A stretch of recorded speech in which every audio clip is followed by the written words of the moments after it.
Thank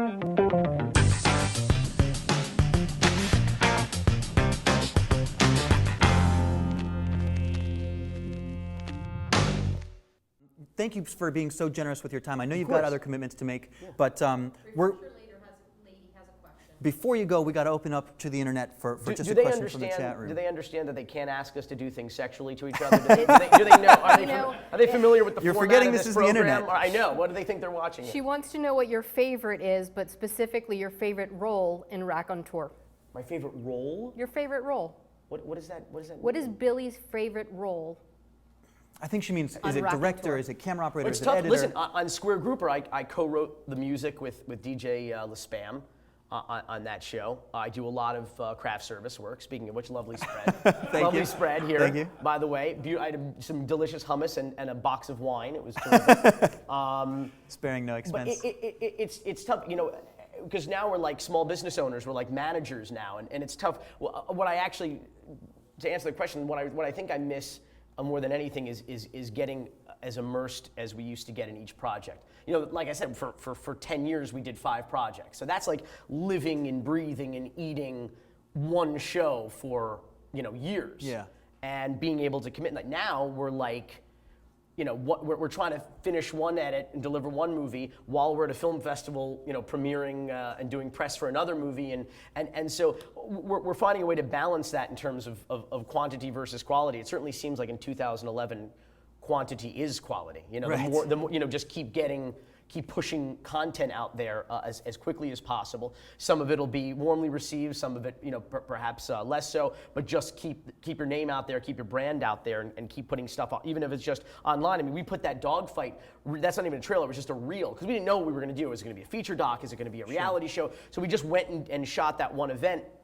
That Hard Rock footage came a year and a half later, but we put this reel together and we put it online. I don't even know why we did that. And the next thing you know, ESPN, the magazine, did a story. E60 did a story. Maxim magazine is coming to town to do a story. Backyard fighting. So all from that reel that we put online. So it was cool to see that, you know, to people respond to the content and then know that, okay, we got to get this out there.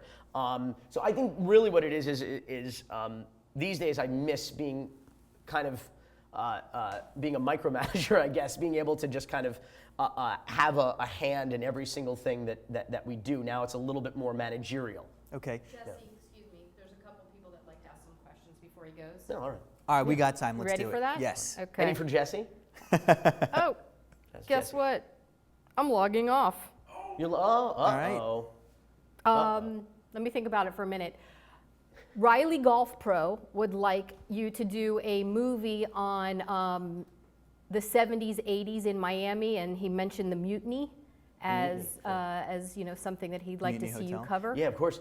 The Mutiny is mentioned in Cocaine Cowboys, of course, and a great writer for Bloomberg Newsweek who did an article actually about Rakontur, Robin Farzad. He also went to North Miami Beach Senior High School, is writing a book right now about the Mutiny. It'll be published in the fall, and we've been talking to him about maybe doing some kind of doc to tie in with his book. It's a great, great subject matter, and obviously Miami in the 70s and 80s is right up our alley, in our wheelhouse, so to speak.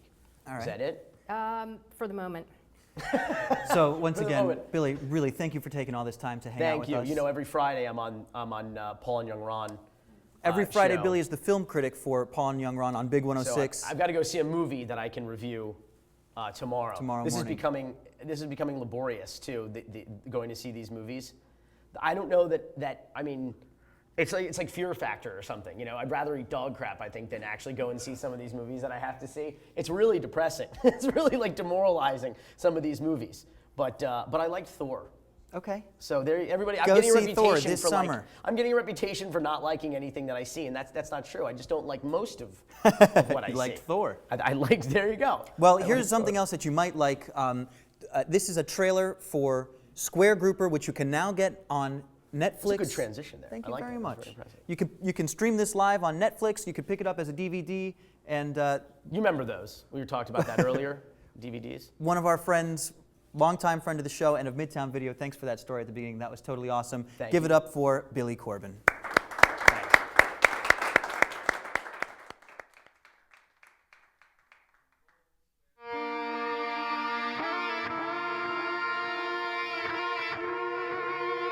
South Florida is now called the dope smuggling capital of the country.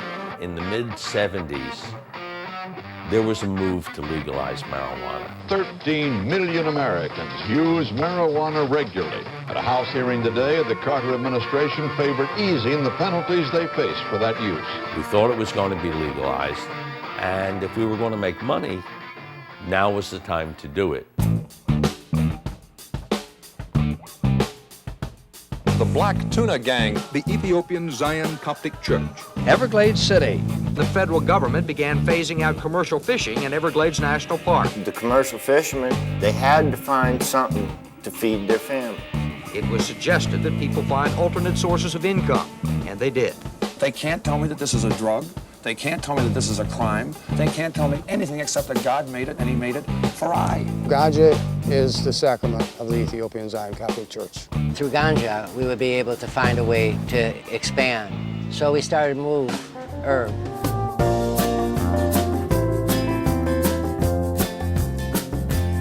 The money was in the pot. It was almost like our savior. See new trucks, new vehicles, new houses. Immediately it made idiots into millionaires. There was a large amount of publicity about the Ethiopian Zion Coptic Church. We were invited by the Coptics to come to their house, and it was stunning. These people can't continue to flaunt the law. 200 federal agents slipped into Everglades City, Florida during the night, and today they began making drug arrests. They blocked off the whole town. We took 80% of the adult male population out of Everglades City. I know I'm not a criminal. Look what these men are doing. Look what they're doing, man. The Supreme Court said we're a church and I'm a priest. Look what these are doing to a priest. When everybody you know has been called to the grand jury, you know what's going on. Everybody told on everybody else. Narked out or ratted on or snitched on. We have many names for it. I am the longest serving nonviolent marijuana prisoner in American history. We were just doing a job. Maybe it was a bad job, but we were doing it.